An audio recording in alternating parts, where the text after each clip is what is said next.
health professional. Ooh, we're back from the halls of justice. And we are continuing on, and this is with Dr. Philip Millman, with the healing of medicine. And medicine itself is a ministry. And so, Dr. Millman, thank you for joining us tonight. Absolutely. Thank you for having me. You have an outstanding background, doctor of pharmacy degree and diplomat of homeopathic medicine. Who is Phil Millman? Well, you know, let me try to give you some background there. Okay. I started my undergraduate degree from UC Irvine. And wanted to get into medical school. Unfortunately, during this era, it was very difficult for students to get high enough GPAs to get into medical school. So I had kind of a different path. I wound up going to pharmacy school and wound up getting my doctorate in pharmacy from University of Pacific. And wound up really finding a good home in the field of pharmacy, but not like a lot of other people are used to what a pharmacist is. Most people's ideas of a pharmacist are what the majority of our public interacts with at one of the major drugstores that they get their prescriptions filled. Well, that wasn't exactly what I did. With my training, I became very interested in central lines. And during my time at Long Beach Veterans Hospital, I spent about 26 weeks general medicine. I went through hematology, oncology, surgery, all the different divisions, and was assigned a team of interns and resident medical doctors. And we would combine our prospective disciplines to interview patients and to try to solve their health-related issues. And I really loved it. I loved the collaborative practice, even though in these days there was no such thing as collaborative practice between pharmacists and physicians. It was in its infancy. Today I'm very pleased to say that there's much more collaborative interaction between clinical pharmacists, which I am, and practitioners, physicians, and it makes it much more interesting from a day-to-day practice lifestyle, as well as tremendous benefit to the patients. So that's a little bit of my professional background. I've been doing this for 30 years. Awesome. And have my own... You're just a baby. Yeah, thank you. I feel that way sometimes. I just haven't gotten running yet. But I have the ability to take care of patients in my accredited and licensed infusion center, where I practiced most of the days, and have the ability to make a lot of things that are not commercially available today due to a lot of drug shortages. And being one of the few compounding pharmacies, and compounding just simply means that you're able to take things and put them together and make them for the specific needs of your patients. And it gives you the opportunity to basically tailor, if you will, or be specific to patient needs. Now that's terrific. Who are your average patients? It's a huge dynamic range, and that's what I love so much about it. You see, on one hand, you take care of the people who are basically just looking for basically maybe taking vitamins and minerals and supplements to try to help them, or whether or not it's men or women who are looking for basically assistance with other issues from a lot of men have basically erectile dysfunction issues as we get older, so I'm able to help them with their issues. Or basically people who are forgetful, you know, kind of everyday things that as we age, we go through. And it's very rewarding to be able to help people. And then you have the chronic diseases, from diabetes to heart diseases to hypertension, those type of diseases. And then we get into the very serious diseases, which basically is how I was trained, which is to take care of people with cancer and working with oncologists to give infusions of basically chemotherapeutics, giving them pre-treatment for basically the nausea and the other issues that basically many individuals are plagued with when they receive chemotherapy. Also have the ability to work with AIDS patients. When I was at Long Beach as well, one of the first diagnosed AIDS patients, even though we didn't call it by that at those days, we didn't really know what we were dealing with. We were able to basically work with one of the first presentations of it, and it helped me to get some experience, which later on helped me to take care of a lot of AIDS and ARC patients. ARC is no longer a term used in medicine anymore, but we've had phenomenal advances in the ability to take care of AIDS patients that when I started 30 years ago, we didn't have the armamentarium of medications or the ability to help them as much as we do now. And now we have a huge basically success rate, and I'm very grateful that medicine and science has been able to help all these individuals, both men and women who are afflicted by this disease, and be able to basically return them to some normality. Now, what makes you different from your peers? Okay. As I touched on, as a pharmacist, most people are not used to a pharmacist being in this role of this, or in-between role of between a pharmacist and a physician. I was trained along with many physicians, so I have the advantage of learning some of the medicine and some of the diagnostic things that they were trained in because I worked hand in hand with them. But at the same time, knowing how to administer medications, being an expert in central lines, whether it's a Grosjean, a Hickman, a Broviac, or basically a subcutaneous port, gives me a tremendous advantage in being able to help patients who may not have anywhere else to turn. And at the same time give very individualized, very specific care to people who want specific types of therapy modalities. Now, that's awesome. How do you measure quality in your services? Well, you know, quality has to do with the feedback from your patients. You know, quality is being achieved when your patients walk in and tell you they feel better. Oh, yes. Okay? Yes. Because that is the goal. Yes. It doesn't matter what anybody says. It has to do with how they feel. And if they can get bounce in their step, if they can get up and feel like attacking the day, guess what? We've all done our jobs. Awesome. Awesome. And how did you get interested in this field? You wanted to? Well, I wound up basically deciding that I wanted to pursue medicine and chemistry together. Okay. It actually kind of is an interesting story. I wound up in between going to pharmacy school, working in the military-industrial complex arena for a contractor that happened to do something for the U.S. government. Wow. And in so doing, I got an opportunity to speak to pilots. And they were really an interesting group. And they told me a lot of stories, which I found fascinating. And I really thought that basically through helping people, survive trauma or issues that they would have, might be a good way to basically take medicine and chemistry and put them together and basically benefit people. You think that? Yes, absolutely. And what are the common misconceptions patients make about your services? Well, a lot of people are extremely surprised that a pharmacist would actually be taking care of them. And that I would work in collaborative practice with their physician or one of the physicians that I work with and basically be administering your medications, be helping to figure out how much to give you, be working on ameliorating your other issues, whether it's nausea, vomiting, pain, or whether or not it's an infection, or whether or not it's wound care. They're extremely surprised that a pharmacist, a doctor of pharmacy, would actually be directly involved in patient care. But they soon really enjoy it because they find out that it really short circuits the length of time that normally is involved in achieving patient care.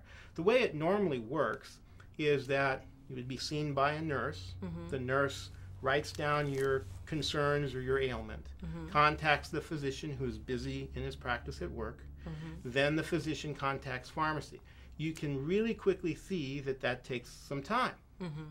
Well, if you tell the pharmacist, who's very capable then of going and asking the physician if it's acceptable to go and basically address this particular issue, you can see how much quicker the services or the medication can be gotten to the patient as much sooner, much faster. So if we address access to you and how expensive this is, if they're a candidate or not, and what type of insurance. Okay, well, we accept all the known insurances that are out there. As everybody knows, we have to get prior authorizations. There is always a catch to everything, so there is some cost, but then that's true of whether or not you're basically admitted to a hospital or not. The same thing applies to our services. But the most important thing is that you can avail yourself of the personalized attention much quicker by basically coming to see us or others who might provide this level of service. Now, where can patients find you? Well, you can look us up on the web. We're at Chemique Pharm. That would be CHEMIQUE Pharm, PHARM.com, and you can check us out on the website. We have a whole list of services that we provide. If you want to book in an appointment, you're always willing to contact Norma, who has been my office manager for 15 some odd years. And she's a great lady. She's bilingual, so you can talk to her, and we're very people orientated, so we really try very hard to really listen to your concerns and try to basically address them. That's awesome. And I know my son and his girlfriend one night, they had a little issue. And what really helped them, they didn't know whether to go to emergency or urgent care. They went into the pharmacy, and it was really great. And then once they can go online, they can find you. And then what type of services do you offer? Well, we can offer hydration services. We can basically provide you with the chemotherapy services, pain medication services, antibiotic services, wound care, diabetes education, as well as diabetic care. Try to do all the review of medication if you're concerned. Try to address issues with hypertension medications that may not be helping you. Vitamin and nutrition issues. Our specialty is total parenteral nutrition for patients that do not have a working GI tract, who are immunosuppressed, either from cancers or from their other diseases. Because here's the interesting phenomenon. Most people who have cancer don't succumb to the cancer. They succumb first to the malnutrition or immunodeficiencies of the disease state long before they pass from the actual cancer. Wow. And by using the tools that we have available to patients, by putting them on IV supplements, whether or not it's amino acids or fats or carbohydrates or vitamins and minerals, their quality of life is significantly improved. And as a result of that, their families and themselves, they're able to feel much better on a day-to-day basis. As well as the fact that it's well known that unfortunately so many patients do not finish their chemotherapy treatments because of the fact that they cannot sustain the insult that they receive from the chemotherapy without some type of either IV or basically nutritional support. Now, you touched on this a little bit in the beginning too, and if you want to talk a little bit more about it, what does a compounding pharmacy do different than a regular pharmacy? Yeah, let me try to draw that out a little bit more. Okay. A compounding pharmacy is a pharmacy that not only has the ability to buy a bottle of something Okay. and then just count out the pills or give it to you.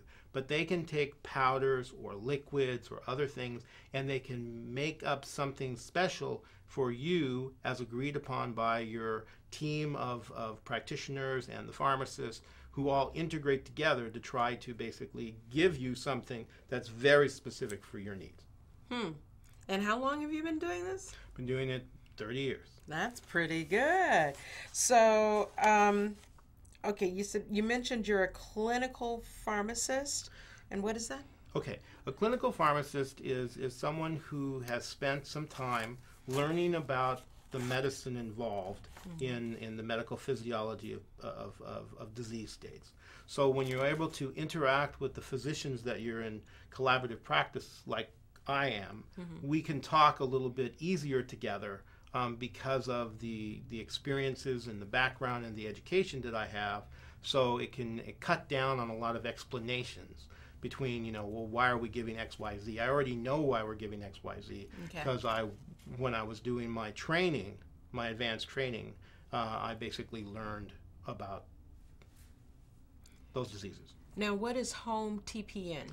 Home TPN is basically giving people medication, which is called total parenteral nutrition, which is a way for patients who do not have a GI tract, that suffer from diseases like diverticulitis of the bowel or Crohn's disease or irritable bowel syndrome, who have terrible problems with eating, or they had basically some type of a bypass surgery that went horribly, horribly wrong, and they no longer can assimilate food normally. In other words, they may be able to eat, but it passes right through them like a straight tube, and as a result, any of the nutrient value of the food is not adequately absorbed. So when we send you home, we give you a bag of specially made things that basically can be administered at home vis-a-vis a central line. And we train you and teach you and put you, basically empower you to be in control of your own situation. After several weeks, we spend the time to train you so that you're not left on your own unsafely. And then you basically can take care of your issues, gain weight, gain strength commensurate with your caloric needs, and then we find a lot of our patients begin to live their independent lives again. And they're so happy because it brings them back to where they thought they never could return to. Okay, do you buy the TPN on nutritional solutions? No, these are prescription items that we, again, compound specifically for that individual in concert with their surgeons or their gastroenterologist, etc. And they're made specifically for you and your needs. And it's all by prescription, and as a result, most of the time, if you have insurance, the insurance will pay for it. Medicare will pay for it. Medi-Cal will pay for it. Many different types of insurance plans will pay for it. It's our job to give them the information that they need to justify it. It's called medical justification.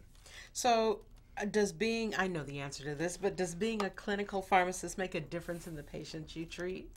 No, but what it does is it helps them to know that the person that is interacting with you has a level of knowledge and education. Currently, the state of California has an advanced practitioner Senate bill, and those of us who are clinical pharmacists, we're going to be basically probably sitting for an exam to get us the credentialing that we need to be able to establish the fact that we are advanced trained practitioners and that we can render this level of care to you. Now, see, I didn't know the answer, so that was really good. Do you work by yourself or with other doctors? I basically work in concert with a group of physicians. I have what they call the collaborative practice agreements with them. And what that means medically, legally is they're the practitioner of record, they're their patients. They refer them to me under the guidelines that we establish that give me permission to do certain things for those patients. And in the area of total parenteral nutrition, that would mean we would work together to establish a formula. I would then train the patients, work to administer all of the medications, keep them balanced, keep their electrolytes done, draw their blood, do all the things that would be necessary to basically keep them in absolutely tip-top shape. Did you say draw their blood? Yes. Wow. You do that, huh? Mm-hmm. Okay. Do only people who have cancer, are they the only persons who qualify for the TPN? Or No. We've used on AIDS patients very successfully TPN. We've used it on the patients who basically have some difficulties with their GI tracts, as I mentioned. They have some type of a problem assimilating food. Obviously, cancer patients. We've even had post-op surgical patients who basically have problems with wound healing. So it's been very well established that by giving them high substrates of proteins, which are from the amino acids, we can accelerate the wound care and try to get people healing that have very significant traumas or problems with wounds that won't heal by giving them those particular solutions. I'm just going by what I've heard. When a person has a issue with wound healing, is it normally because they're diabetic? Or? That's one of the most common issues, that they basically have perfusion issues, which is from the diabetes. But we also have people who have just been so battered by long-standing chronic diseases, like having a back injury and then having to have certain types of prosthetics put into to support their spines. They call them ladders, where it's stainless steel rods that are placed into the back. And the problem is, if you get a bone infection called osteomyelitis and we have to open it back up, what happens is people cannot sustain repetitive surgeries over and over again without suffering some of the side effects of having those surgical procedures. One of them is their immune system drops, especially after repeated IV antibiotic usage. So there's a lot of things that impact your body to cause it to not respond as well as it used to. Wow. And what kind of cancer patients do you treat? Well, we do everything from lymphomas to every type of carcinoma, from breast cancer patients to liver cancer patients to pancreatic cancer patients to lung patients to renal, everything, bone cancers, everything. Well, we have 5 minutes, and for the last question, what haven't I asked you that I should have asked? Well, I got to tell you, you did a great job. So I want to thank you for that. I guess you would say the most important thing, if I didn't touch on it, I would just like to emphasize, we really put together a very specific, custom, individualized treatment plan for you. Okay. And as a result of that, it really impacts families because they are allowed to get involved. My professional practice, I involve families. It helps them feel more connected, that they're actually doing something for their loved one, instead of being pushed to the sideline and told, don't worry about it, we'll do it. Believe it or not, it impacts families significantly to be directly involved. And when the patient is allowed to basically make certain decisions regarding their care, it empowers them to feel like, I have a say here. And then, believe it or not, it makes them more, it makes them be more involved. And as a result of being more involved, you get better outcomes. That's awesome. That is just totally awesome. An interesting question, if it's a possibility, like when things become personal or a passion is developed, anything that you want to talk about? Well, you can obviously tell I'm very passionate about what I do. And as a result, most of my patients really enjoy that. They really like that. Okay. I'm not a person who puts up walls and puts up barriers. Most of my patients over all these years, I wind up taking care of. When they start with one family member, I wind up taking care of everybody.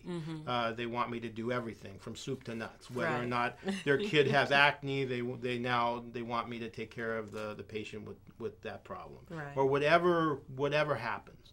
Plus, you know, now with travel and vaccines, I take care of families who are going on trips to overseas. We give them all their vaccinations. And now with college kids, with pneumococcal vaccines, we take care of that too. So what is nice is I have the luxury of doing whole families. And I really find that very, very rewarding and feel very, very thrilled that I have that opportunity every day. That's wonderful. I know that you're passionate about your work. I know that on any given morning that you can call really early and your team is there. You Yes. have a wonderful group of people who love you and respect you. Well, thank you. And I once again, they're absolutely wonderful, wonderful people, wonderful women. And is there anybody you want to give a shout out to? I know you gave a shout out to your assistant. And Well, believe it or not, I'm very, very thrilled that my fiance, my shout out would be to her. She's been a wonderful influence over the last several years, and she's actually impacted me significantly in rejuvenating me and making me go out there and try to do the best possible job I can on a daily basis. that's where you get that glow. Yeah, from Nina, absolutely. Wonderful girl. That's it. Love you, Nina. And that is fabulous. And you know what? I really appreciate you taking the time to come here and be on the show with me. My pleasure. And your services are just invaluable. And Thank you. From the Halls of Justice, we really appreciate having a physician on. And I thank you for being on board with us. You're very welcome. And we want to thank you, and I hope that you come and tune in next week from the Halls of Justice. And this time, I don't know, I think that between all the services that you have, maybe you'll come back and say hello to us again. Love to. Thank you. And let's see, and the TPN services, okay. And are they covered under Medi-Cal or insurance or anything? Yes. They are. Okay. All right, so they're good. Well, once again, you're a fabulous man. You have experienced the halls of justice and brought us into the ministry of medicine. And if there's anything else, I don't know. I've got 1 minute and 8 seconds. Okay. I want to read off, or do you mind? You've got all of these credentials. Did we mention everything that I... No, but it's okay. They can go to the website. They can read a lot of what most of my credentials are there. And I think most people know that as a pharmacist that we're very, very well educated. We're underutilized, and that I would just encourage all people to talk to their pharmacist. I think you'll find a phenomenal group of professionals that are there waiting to help just about every person there is. So all pharmacists are as educated as you? No, but There you go. no, but they're definitely going to find you the answer. Okay. Well, we want to be sure to reach out and touch, and thank you so much. And what you do is so wonderful, and I'm sure that all the families that you help just adore you. Well, thank you. You're a very, very kind man, and we're so honored to have you here with us in the studio. Thank you. So join us next week on Channel 36 from the Halls of Justice. All right. Thank you. Excellent. Doing all right?